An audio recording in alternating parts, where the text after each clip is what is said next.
Okay, I went to see the movie Prometheus on Friday, and I thought I'd make a quick little video sharing my general thoughts on the movie, because it turned out so well the last time that I made one of these. Prometheus.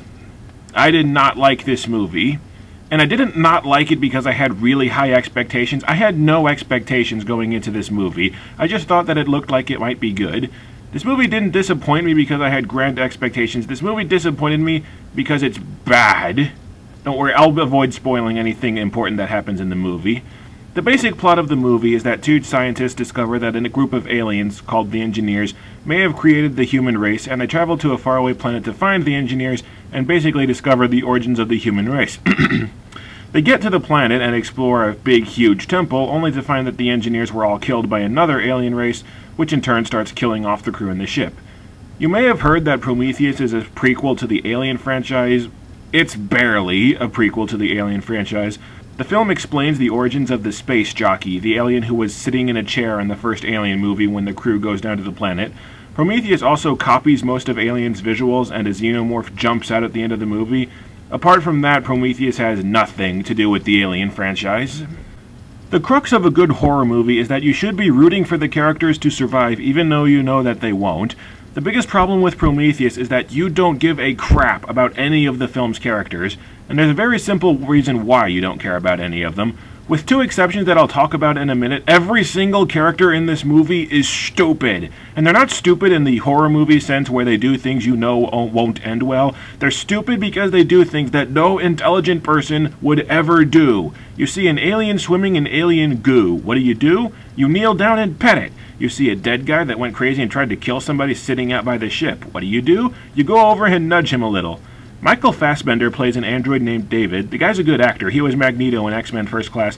Fassbender is the only likable character in this movie. Idris Elba plays the ship's main captain, and he's a really likable character too.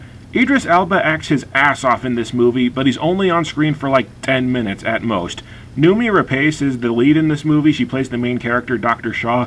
The main character of this movie is dumb, and she doesn't have any personality aside from being stupid. You just don't care if any of these characters live or die. There's nothing to get invested in. This movie isn't a total loss. There were several things that I did like about the movie. The first hour or so of the movie is the crew getting to the planet and then exploring the temple. I really liked that part of the movie where the crew is exploring the planet because I did feel the wonder of discovering a new alien world. I thought that part of the movie was really well done, even if the characters that you're following through the exploration are all dumb as rocks. And when the aliens get loose and they start killing people, the death scenes in this movie are really well done. The death scenes are grisly and creepy, and I did start feeling scared about the aliens. The first half of this movie did a lot of things right, and then it started doing everything wrong. About an hour and 20 minutes into the movie, after the crew explores the planet and the characters start dying, this movie dives off a cliff. About half of the ship's crew gets killed, and then, out of nowhere, one of the characters says, "Hey, I want to go talk to those aliens. Does anybody want to come along?"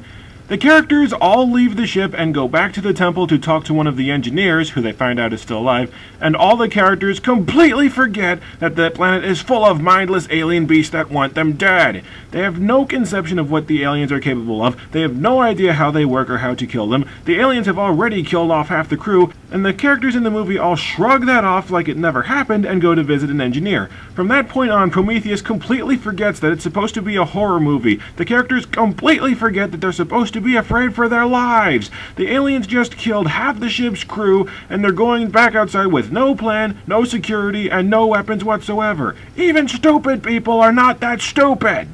The movie is also full of plot holes, huge, gaping plot holes, and there are two in particular that are so massive that it just confuses the hell out of me.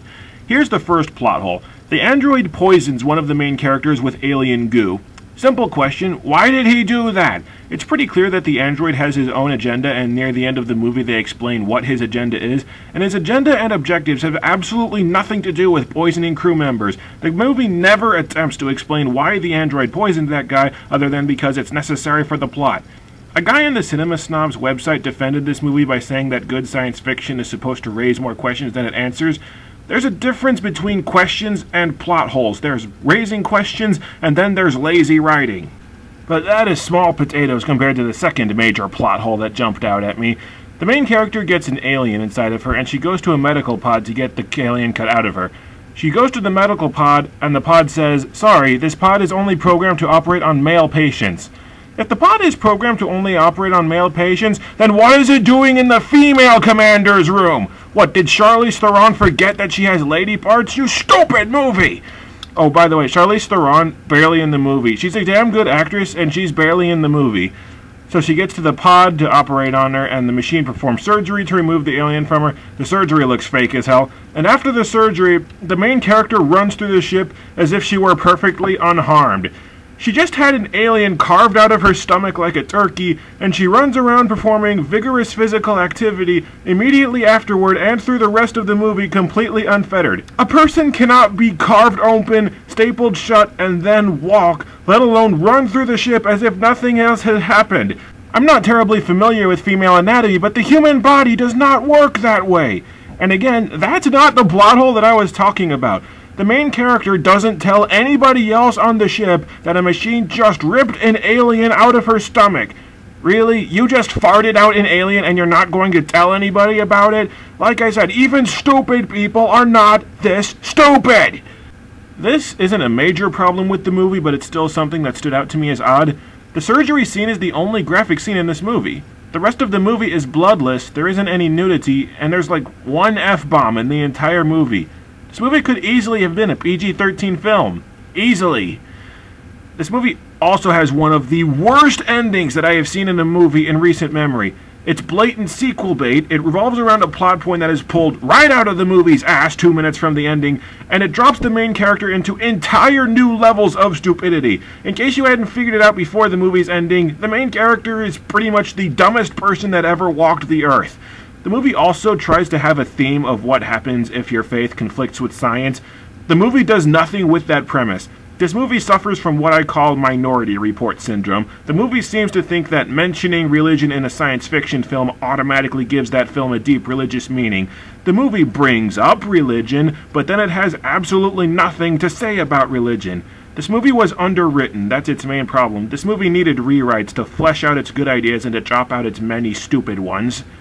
You've probably made up your mind already as to whether you're going to see this movie or not, but if you haven't, please do not go see Prometheus. It's probably worth renting just because the movie looks beautiful and it does have some good and entertaining parts to it, but for my money, this movie is just not good. Go see The Avengers again instead, that's what I should have done. As for Prometheus, better luck next time.